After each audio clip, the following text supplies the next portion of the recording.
If you've seen the first and second movements of the concerto and you've made it to the third, congratulations. Know that I appreciate your audience. The third, it goes back to what I like to think of as Baroque themes. It doesn't mean it's going to sound Baroque. It has elements of it, with the flowing melodies, fugal material. And the first two movements, I kind of spent time with the introduction. The first to kind of set up the style of the piece, introduced by winds, and the second to give some drama to the movement. But the third, we get right into it.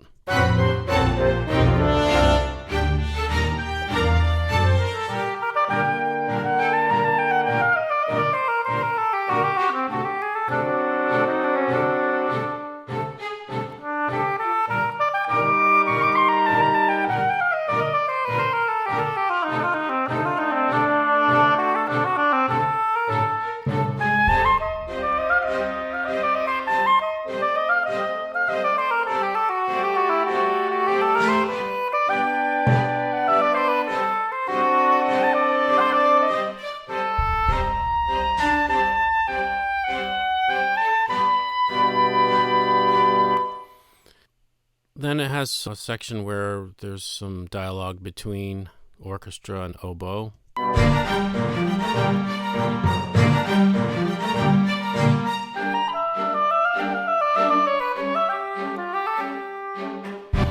that goes on for a little while. And then the next section kind of introduces more flowing lyrical themes.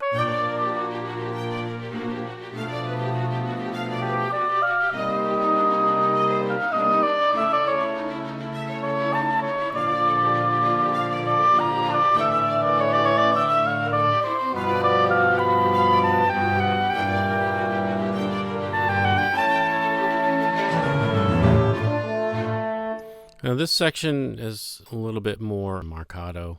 It's actually quite a long section, and we'll just hear a little bit of that.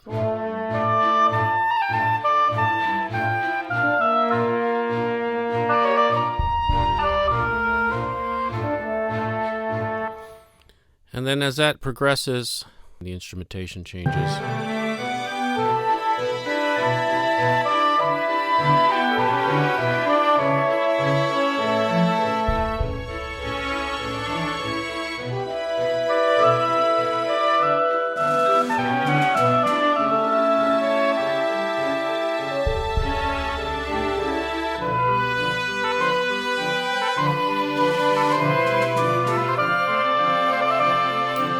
Then we come to a transitional moment with the vibes and the cellist.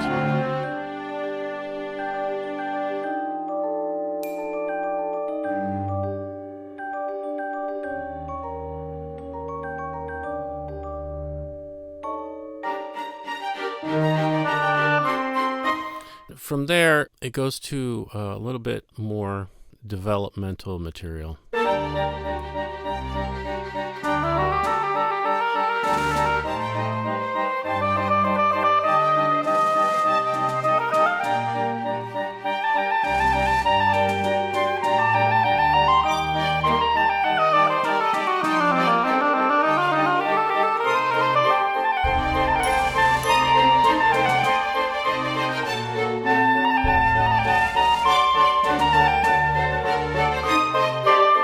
That progresses into a very different kind of style of the slower tempo, and then that tempo prevails for the rest of the movement.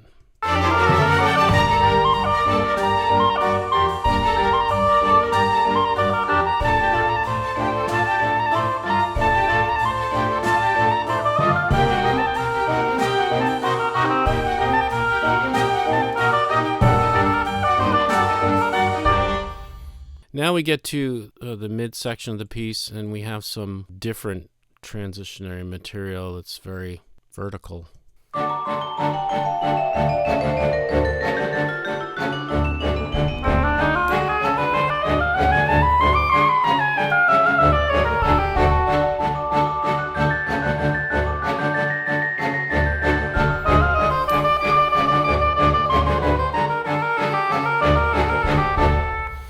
You remember the first movement, if you heard some of it, I tried to introduce what I called fugal material in this area. I'm continuing with that. There's 2 final fugal sections of the piece, and this is one of them.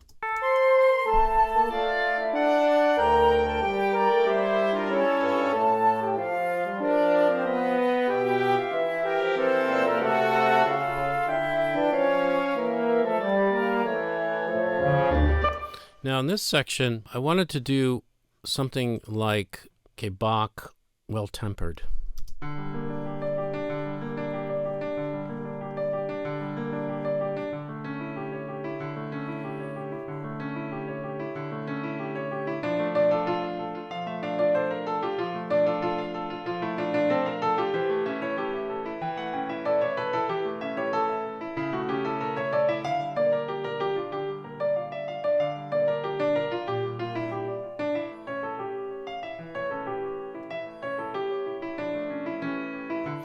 When you're working with orchestra, because of the nature of the instruments, they're not really struck. It becomes difficult to recreate that kind of sound. There's no fade from it. So the only way I could do that was really if I made the strings do a pizz. And that seemed to work. So we'll hear that.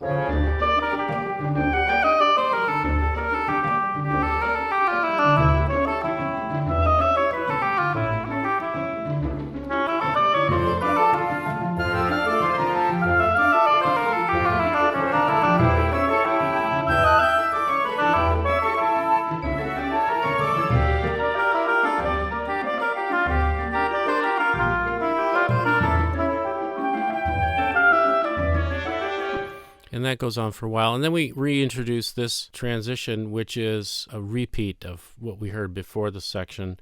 But then I just move the parts around a bit between the oboe, celeste, and vibes.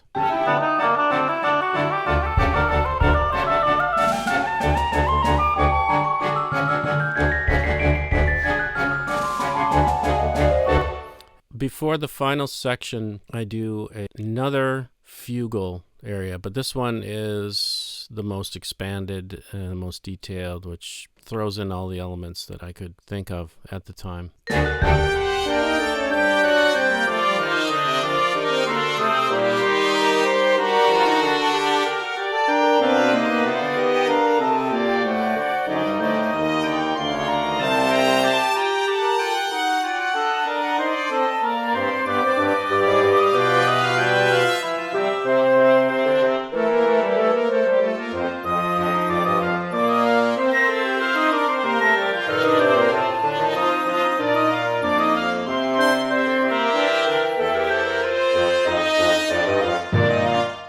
And then that goes really nice into D major. So we're essentially going from G minor to D major. I think it makes for a nice transition, flat 6 to the D major, relative major. So.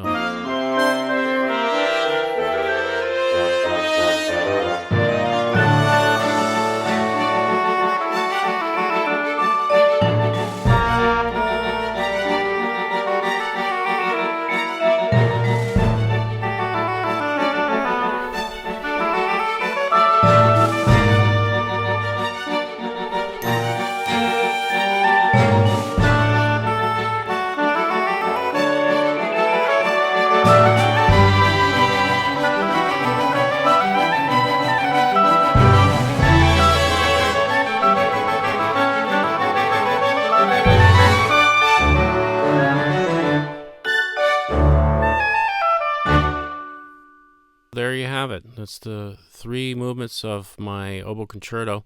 I think it's a lovely piece, and it's rather difficult, but well orchestrated, beautiful melodies. It's well thought out. You can own it, as I will be selling the score and part, oboe solo part.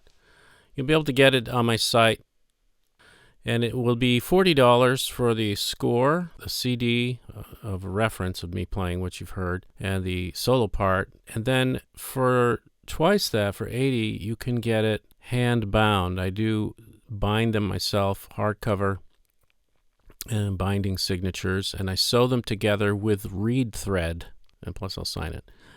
So you can have that for $80. It makes a great gift. I think you'll enjoy listening to it and playing along with it. I hope you'll check that out, and until next time, I wish you the best.